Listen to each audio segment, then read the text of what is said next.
Hi everyone, welcome to the CodeQueryHub. So in this video, let's try to understand another concept that is object-oriented programming. So it's a way of programming in which we like to package similar things that belongs together and have some kind of similarities with each other.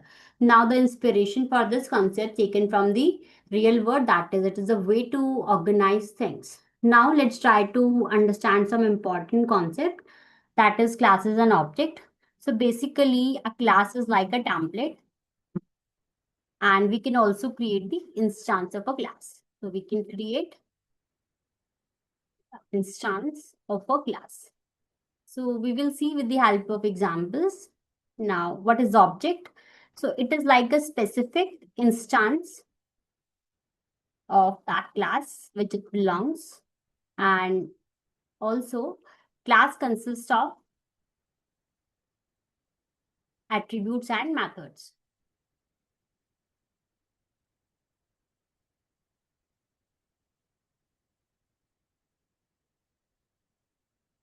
Now, let's take a string.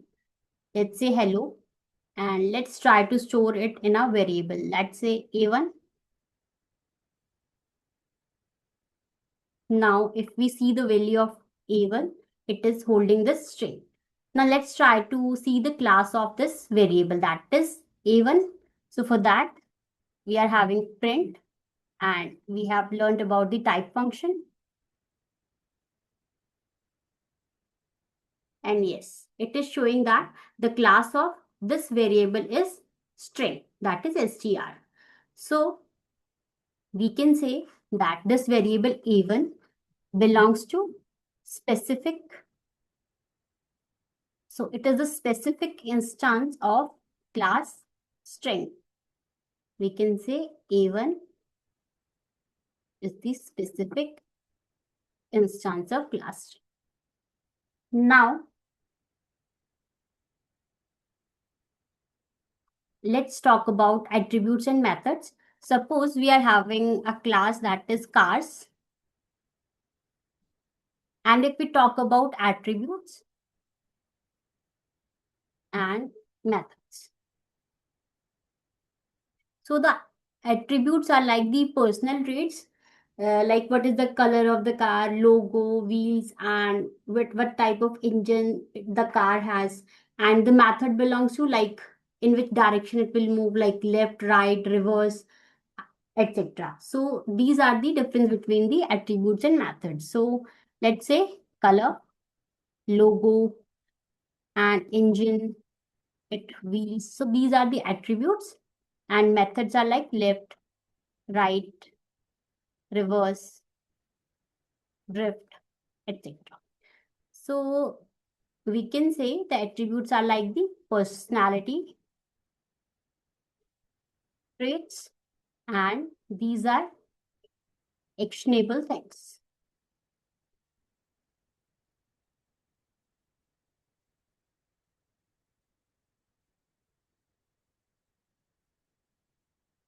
Now let's see how to check the methods and attributes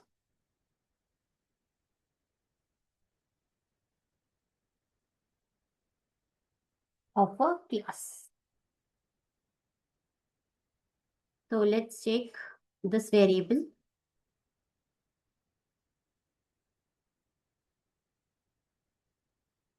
Now to check, we are having this syntax as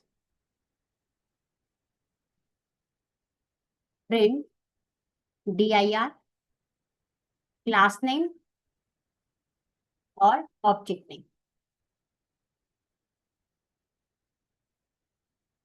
So you can either use the class name or object name. It will show you the methods and attributes. So for example, print dir. So the class name is str. So yes, so these are the methods and attributes for string class. Now let's see, this is the object of class string. Print dir, and object name is A1. And let's see now. So Either you use the object name or the class name, it will give you the same output. Now let's check how to apply the methods and attributes to a object. So let's see the syntax for that. So you can use the object name dot method name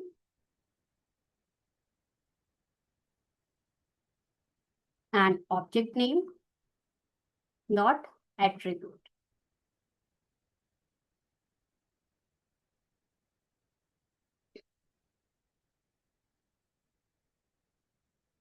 Now let's learn about the difference between the methods and the function. So you can see whenever we define a function, we use this type of brackets. So what is the difference between a method and a function? So let's understand this first.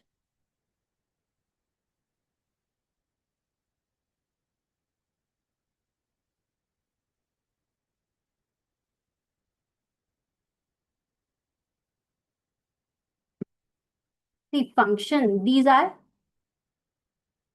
predefined and they are global. You can use it without defining them. Like for example, print,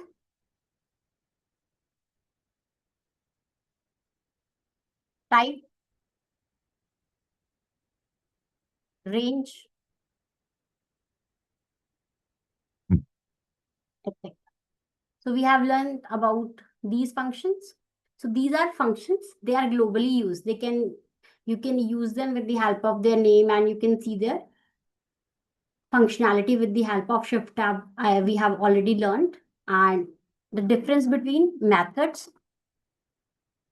is they are also functions, but they belongs to a certain class. For example, if we say like these methods, so these can be applied to this particular class only, string class. So we are having different methods for different classes, but these functions are for, these are global and can be used anywhere. So this is the basic difference between the function and method. Now let's try to apply some of the functions, some of the methods.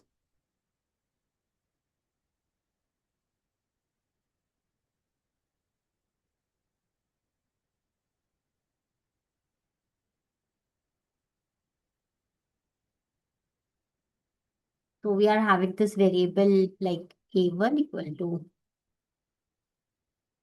hello. And let's try to apply the methods. So let's say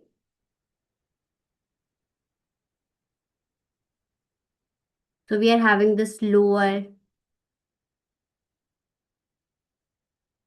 capitalize, count.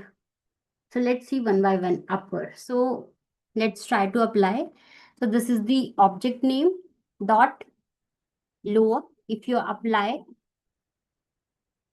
this, so this is already this one. So let's see this. And now, yes, it will convert this string into lower case. And now if you say upper, so it will convert the string into uppercase. And let's see the capitalize. Wait, capitalize, capitalize. So yes, it will keep the first character as capital and all in lower. And let's see one important method as is replace. So this is a very important. Like for example, wait.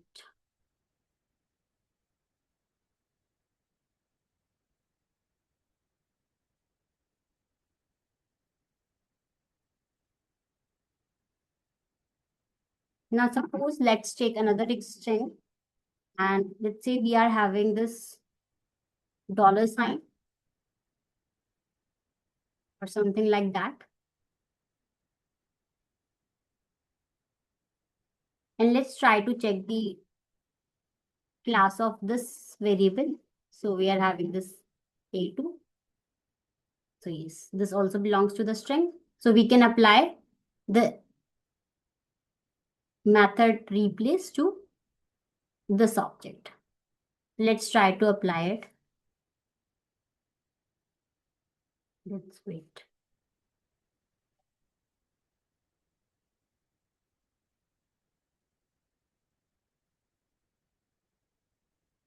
Now, A2 dot replace.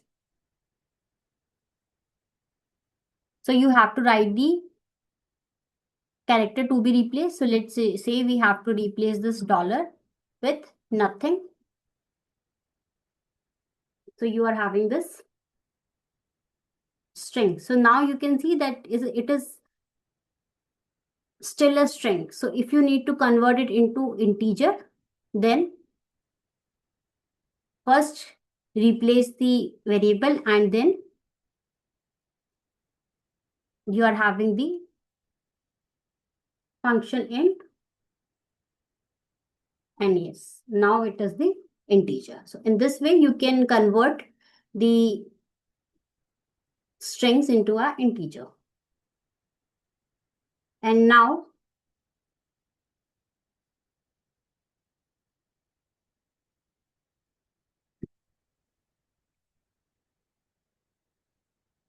suppose we are having, let's take another example.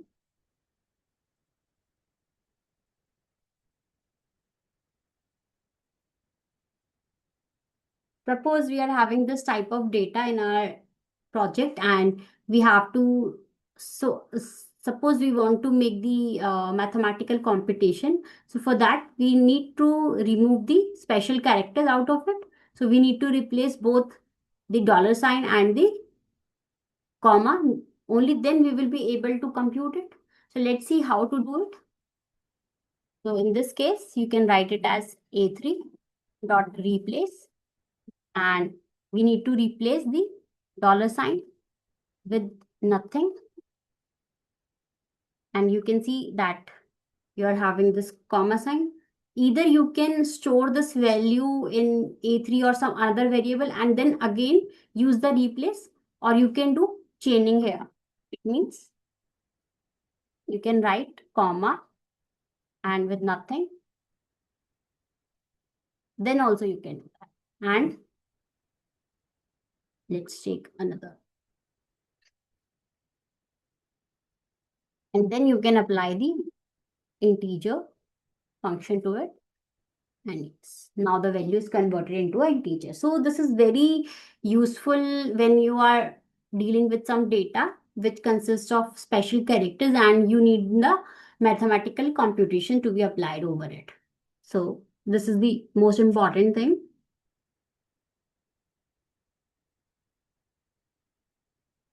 And there is one important thing like let's say another.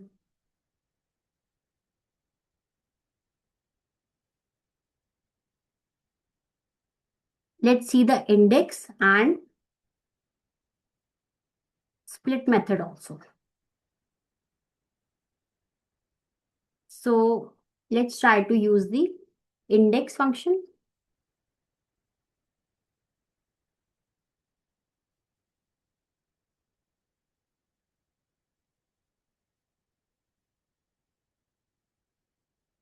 A3 dot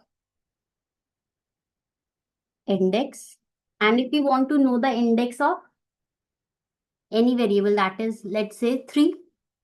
So it will give you the index of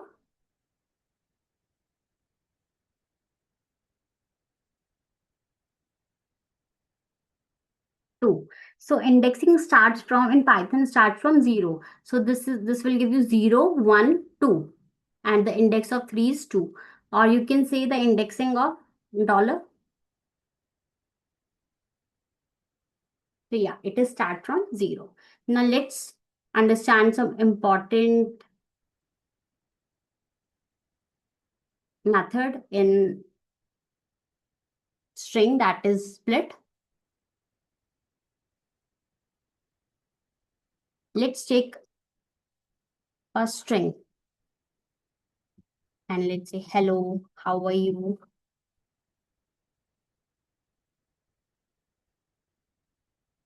This is the Python class. So this variable is holding the string. And now let's try to use the split function. So yeah. So what it does is it splits each and every word based on the space. So based on the space, it will break this whole text and it will store every word and it is like a list. So we will learn about the list when we will study the data structures in detail. Now, this is how we can use the split. So for now, you can just learn one thing, that split.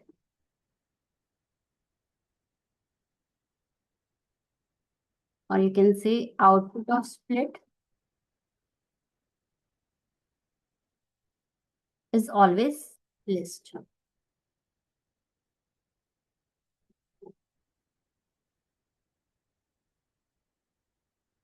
Or you can press shift tab and this will give you the functionality. It will return a list of the substrings in the string and it is used as a separator. Sep is used as separator. So by default, it will separate it with the help of spaces, or otherwise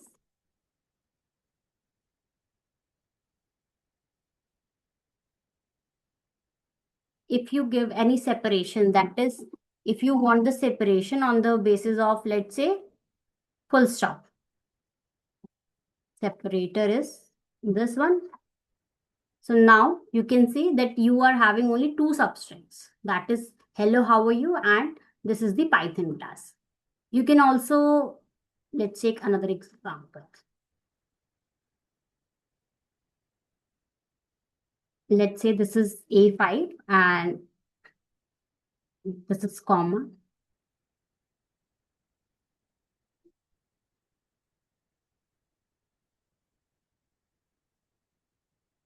And you're saying split on the basis of comma.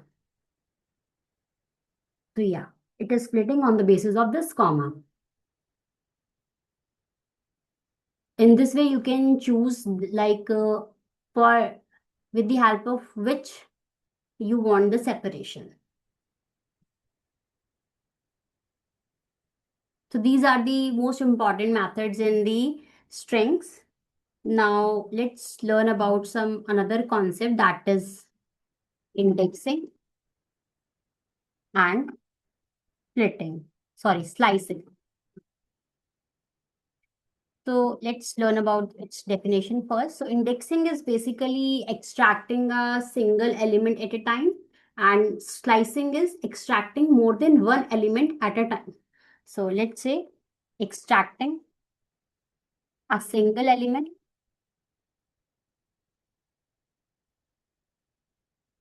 at a time, and slicing is like extracting more than one element at a time.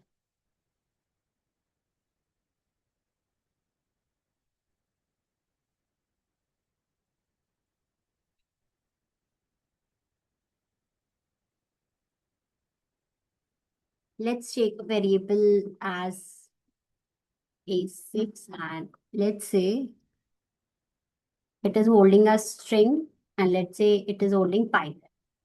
String is Python. Now, let's see the syntax for indexing.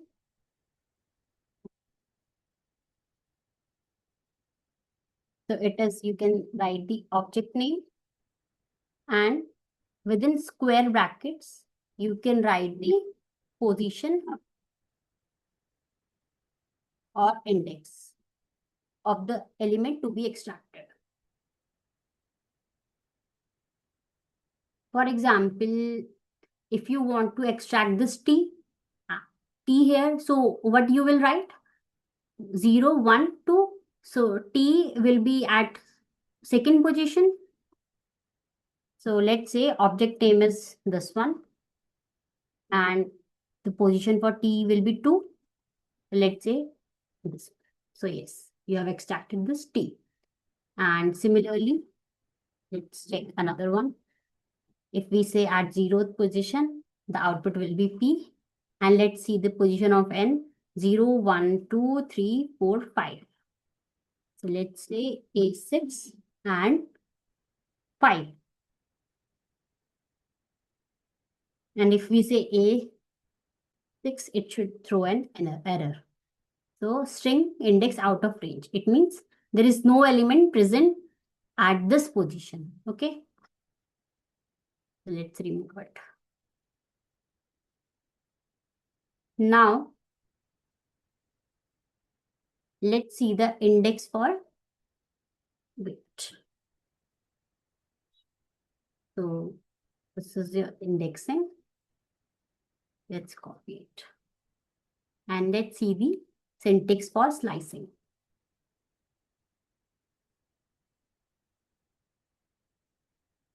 So it is having start, stop, and step. So this start is, so we have studied about this in range function also. So let's see start, stop, and step. So basically, it is inclusive. And if you don't provide any start, the default value will be 0. On positive side, and -1 on negative side.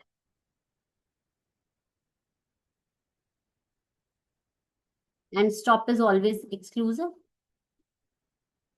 And step key default value is 1. So by default, it will take a step of 1. So let's see with the help of example. So let's see this example. Now let's try to extract the PYT. So how you will do it? So you have to give the 3 values. So for PYT, you will start with this value as 0. And stop value as 0, 1, 2, 3. Because you don't want H. So you will write up to H. 0, 1, 2, 3. And step value as 1. Now let's see the output. Yes, you will get the PYT. Now, if you don't provide any start, you will still get the PYT, because by default, the start value is 0 on the positive side. And also, if you don't provide any step value, the default value is 1, then again you will get the same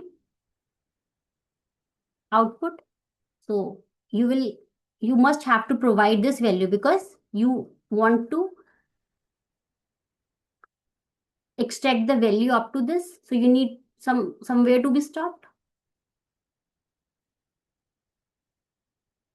And we are not providing any start here and any stop here. Now let's see again the same output. So this is the different ways in which we can extract the more than one element at the same time.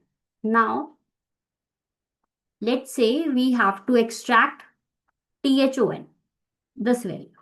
Then let's see how we will do it. So for that, you need the start value, that is 0, 1, 2, and you want till end. So if even if you don't give the end value, then it will give you the output. So let's say first give the entire value, like 0, 1, 2, 3, 4, 5. So let's try to give this value. So let's give 6 because you want the value till n, that is 5. It will give you THON. Now let's see how we will get it. And let's do not give any value to the stop. So it will give you the value till end. Again, the same output.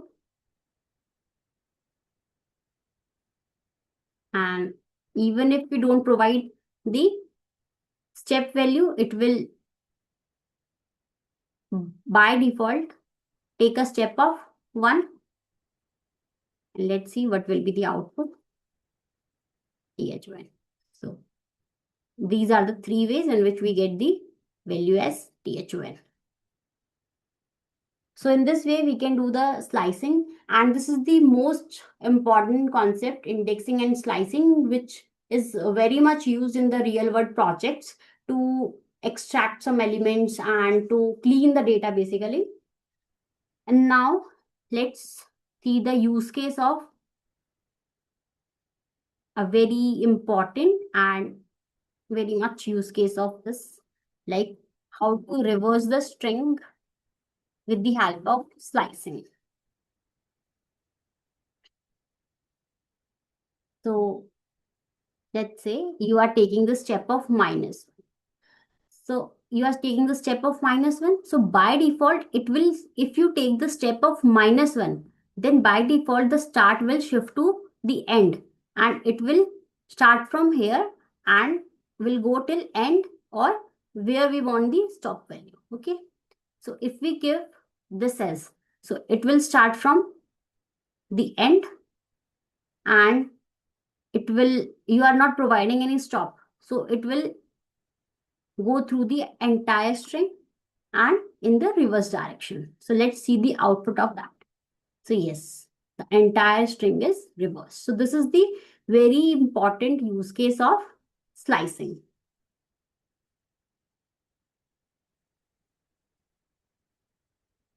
And let's see the another and the last method.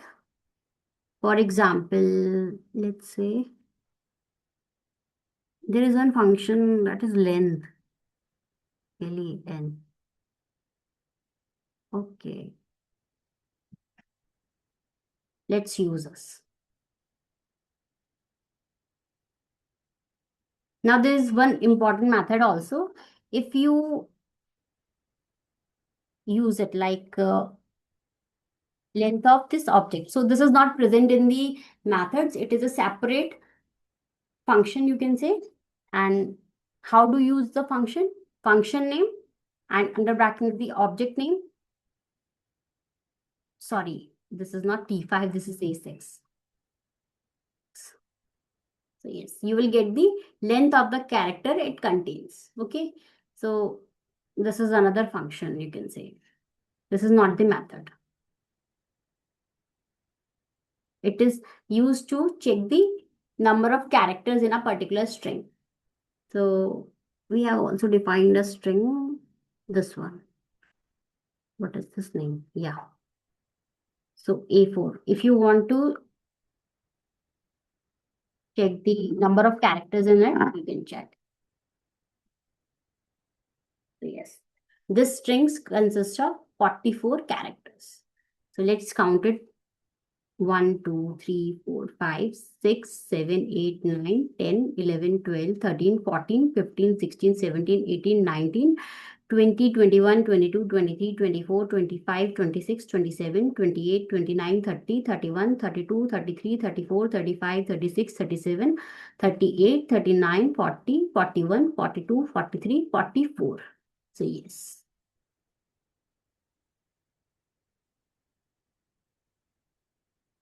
So yeah.